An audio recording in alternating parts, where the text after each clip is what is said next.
Assalamualaikum warahmatullahi wabarakatuh. Kami peserta Latsar PPSDM Regional Bandung dalam kesempatan ini akan menyampaikan tentang isu kompetitor yaitu proxy war. Kami beranggotakan 3 orang, yaitu Risma Wulansari, Sri Nurbaeti, dan yang terakhir Dahlia Faridasari. Pengertian proxy war. Menurut pengamatan militer dari Universitas Pertahanan, Yono Reksodiprojo menyebutkan proxy war adalah istilah yang merujuk pada konflik di antara dua negara, di mana negara tersebut tidak serta-merta terlibat langsung dalam peperangan karena melibatkan proksi atau kaki tangan. Melalui perang proksi ini, tidak dapat dikenali dengan jelas siapa kawan dan siapa lawan karena musuh mengendalikan non-state aktor dari jauh. Proxy war telah berlangsung di Indonesia dalam bermacam bentuk, seperti gerakan separatis dan lain-lain dalam kehidupan berbangsa dan bernegara. Proxy war dapat dilakukan pihak asing terhadap Indonesia dalam berbagai bentuk, seperti melakukan investasi besar-besaran ke Indonesia, menyebarkan black campaign, menguasai pembuatan kebijakan dan legislasi dengan cara menyuap dan menghasilkan perundang-undangan yang memihak kepentingan asing, mengadu domba aparatur negara, membuat fakta-fakta perdagangan guna menekan produk Indonesia, menguasai dan membeli media massa, menciptakan konflik domestik, menguasai sarana informasi dan komunikasi strategis, serta mencoba merusak generasi bangsa Indonesia dengan berbagai macam cara, mulai dari penyebaran narkoba, menghasut para pelajar Indonesia, dan lain-lain. Dan proxy war telah berlangsung di Indonesia dalam berbagai bentuk kegiatan dalam berbangsa dan bernegara. Maka dari itu, proxy war berpotensi menghancurkan pondasi wawasan Nusantara serta mampu menghancurkan kedaulatan Indonesia pada sektor ekonomi, ideologi, sosial budaya, pertahanan, dan keamanan politik. Selanjutnya, kami akan mengangkat tentang isu penyebaran berita bohong atau hoak di media sosial yang sedang booming di Indonesia.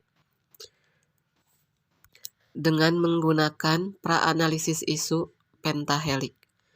Dengan isu kontemporer, penyebaran berita bohong, hoak di media sosial.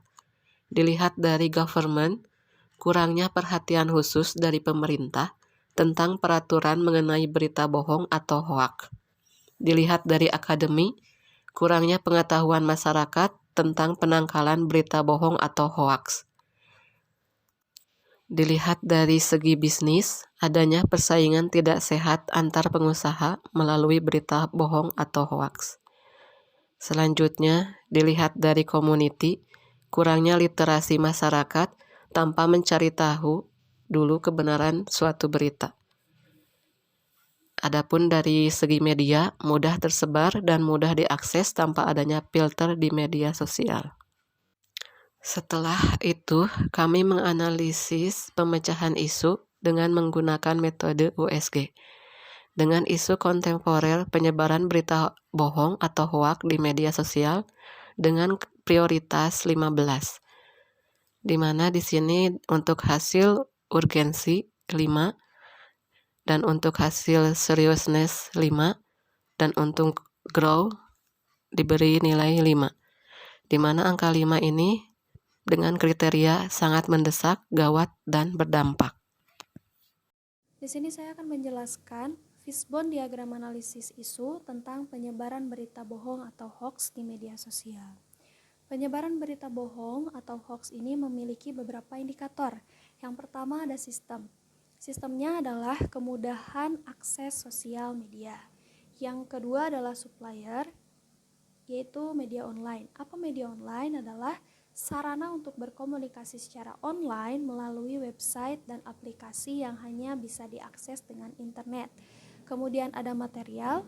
Materialnya di sini adalah berita yang tidak sesuai dengan judul. Kemudian ada people atau masyarakat mudah terbawa tren. Jadi sekarang sangat gampang untuk masyarakat mengakses berita baik itu dari website ataupun aplikasi, dan seringkali menyebarkan kembali walaupun belum mengetahui apa berita itu benar ataupun tidak, seperti itu. Selanjutnya saya akan menjelaskan tentang SWOT matrix, penyebaran berita bohong atau hoax di media sosial. Di sini ada strengths atau kekuatannya, yaitu diharapkan masyarakat mampu menganalisa lebih baik lagi berita yang didapatkan dari sosial media. Yang kedua ada weakness atau kelemahan, yaitu kurangnya literasi masyarakat tanpa mencari tahu terlebih dahulu kebenaran berita pada sosial media. Yang ketiga ada opportunis atau peluang, di mana penyebaran informasi di sosial media bisa menjadi keuntungan bagi mereka yang menggunakan sosial media dengan baik dan positif. Yang terakhir ada threat atau ancaman, adanya persaingan tidak sehat khususnya untuk masyarakat yang memanfaatkan media sosial atau sosial media dalam bidang usaha. SWOT di sini memiliki beberapa indikator. Yang pertama ada membantu dan menghambat dalam mencapai tujuan. Yang kedua ada dari dalam dan dari luar. Apa maksudnya? Dari dalam di sini adalah sifat organisasinya. Yang kedua ada dari luar. Apa? Yaitu sifat lingkungan sekitarnya. Apakah mendukung atau tidak?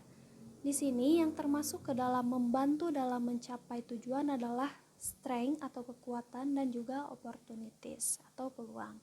Yang kedua masuk ke menghambat dalam mencapai tujuan, yaitu ada weakness atau kelemahan serta threat ancaman. Kemudian di sini ada dari dalam atau sifat organisasinya, itu yang termasuk adalah strength dan weakness-nya saja. Kemudian yang dari luar adalah opportunities dan threat-nya.